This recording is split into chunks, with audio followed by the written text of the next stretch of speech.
બોટાદ જિલ્લા પોલીસ વડા ધર્મેન્દ્ર શર્માની સૂચનાથી એલસીબી અને પેરોલ ફોલો સ્ક્વોડના સ્ટાફે પેટ્રોલિંગ દરમિયાન એક મોટી સફળતા મેળવી છે। બાતમીના આધારે ગઢડા તાલુકાના મોટા ઉમરડા ગામ પાસે વોચ ગોઠવીને ભાવનગરથી અમરેલી તરફ જઈ રહેલા એક શંકાસ્પદ ટ્રકને અટકાવવામાં આવ્યો હતો। તપાસ દરમિયાન ટ્રકમાંથી વિદેશી દારૂની કુલ 8,784 બોટલો મળી આવી હતી, જેની કિંમત 27.40 લાખ થાય છે। પોલીસે દારૂના જથ્થાની ટ્રક સહિત કુલ 52.71 લાખનો મુદ્દામાલ જપ્ત કર્યો છે।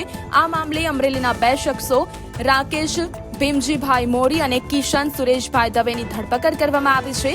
હાલ પોલીસ આ દારૂનો જથ્થો ક્યાંથી લાવવામાં આવ્યો હતો અને કોને પહોંચાડવાનો હતો તે દિશામાં સઘન તપાસ ચલાવી રહી છે। ગઈકાલે એટલે એલસીબી ટીમે જે દારૂના એક મોટા કેસ કર્યા છે દસા વિસ્તારમાં, એમાં લગભગ 183 પેટી જેટલું મુદ્દામાલ જેની કિંમત લગભગ 27,40,000 થાય છે અને એના સાથે એક ટ્રક જે મોટા ટ્રક છે એમની કિંમત પર 25 લાખ રૂપિયા જેટલી છે એ કબજા કરવામાં આવેલ છે।